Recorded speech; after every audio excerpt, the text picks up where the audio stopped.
Hey everybody, today I am going to be reviewing The Shrouds. This was directed by David Cronenberg. I've reviewed Cronenberg many times on this channel, so you can look at any of those if you need a reference, but at the age of 82, clearly he is still present and capable creatively in all kinds of ways, and he's still trying to find new ways, new angles of being able to explore maybe identity within the flesh, carnal desires of the flesh.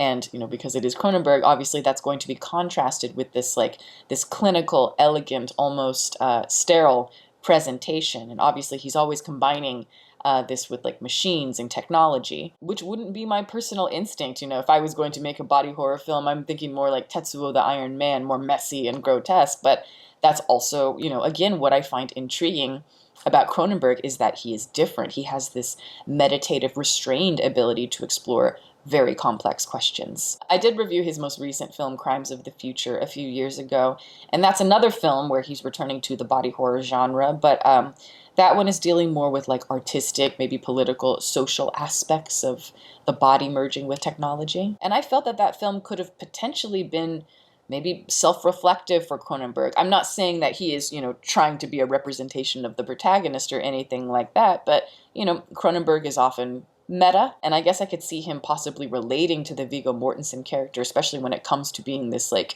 aging artistic voyeur. But The Shrouds is meant to be a more personal film for Cronenberg, directly personal, because he claims that he wrote this as a way to deal with his own grief when it comes to his late wife, who died a few years ago.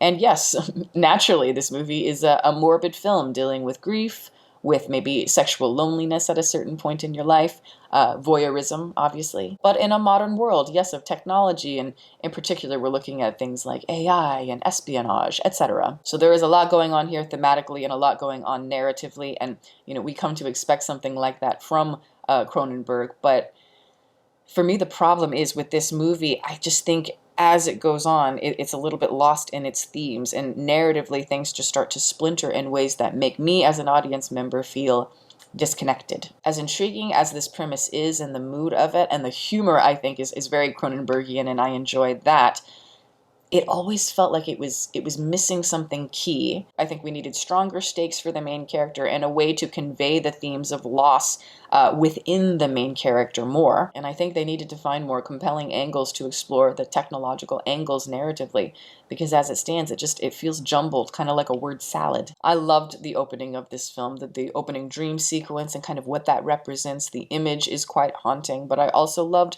the first major scene where we have Vincent Cassel as the main character, and obviously he is struggling to move on from his grief, the death of his late wife, who was played by Diane Kruger. And so in this scene, he's on a blind date with this woman, and it's an easy way to get some exposition out of the way, but it's also an interesting way to, yes, get to know your main character in a direct way. I thought it was really fantastic the way it unfolds and the way it teases these complex ideas that you hope they're going to flesh out later. There's also a strange humor and an awkwardness to it that I thought was titillating.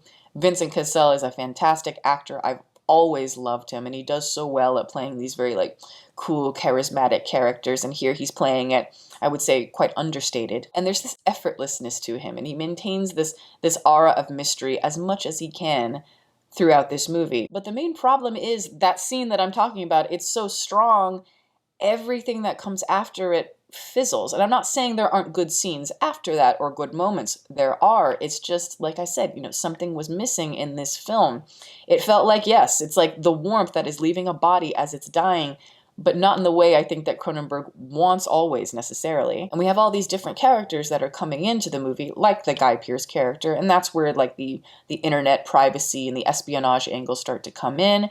And then you have Diane Kruger here, who's playing two roles essentially. She's playing, like flashbacks of the late wife of Vincent Cassel, but she's also playing the still living sister-in-law. You have another character that gets introduced here who is maybe a potential love interest, and all of these characters are intriguing. It's just the problem is they amount to very little within the story. They get lost among the loose plot threads. To me, the movie is more interesting when it's focusing more on like the voyeurism and like the morbid fetishization. It's when we get into the AI stuff, the internet privacy stuff, the conspiratorial angles, that's where I feel like all this stuff starts to converge awkwardly. None of them are as compelling as that opening dinner date scene or that image of Vincent Cassel where he's, trapped and looking at the dead body of his wife in the opening. A man that is trapped by his own pain and maybe his own morbid curiosity, voyeurism, obviously. So it's like you can tie that into the movie director angle. If we had remembered what was important within the main character, I think it would have made the whole thing more seductive and more compelling. Cronenberg obviously has been around for a very long time, fortunately. But unfortunately, he's also made so many films within the body horror genre that are iconic, legendary, from Crash to Videodrome to Scanners to The Fly. Those to me are more accomplished and more focused in every way.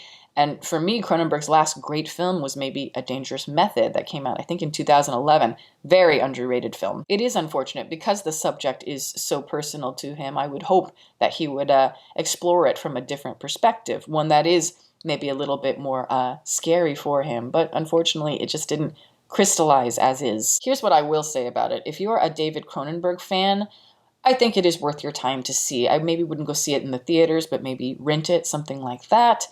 If you're a big cinephile, sure, but beyond that, I don't know, I would say skip it. You know if you are the audience for this movie, I would say.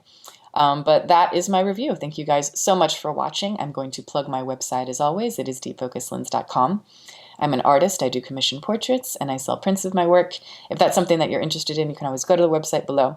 And if you have a question about a commission or a print, you can always email me. My email is in the description box below as well. Also, I'd like to give a shout out to my patrons who are great. Guys, thank you so much for your support. Welcome to all the new members. If you are interested in supporting, the link for that is below, as well as the rest of my social media information. You can watch my videos here, and you can subscribe if you'd like. Catch you next time.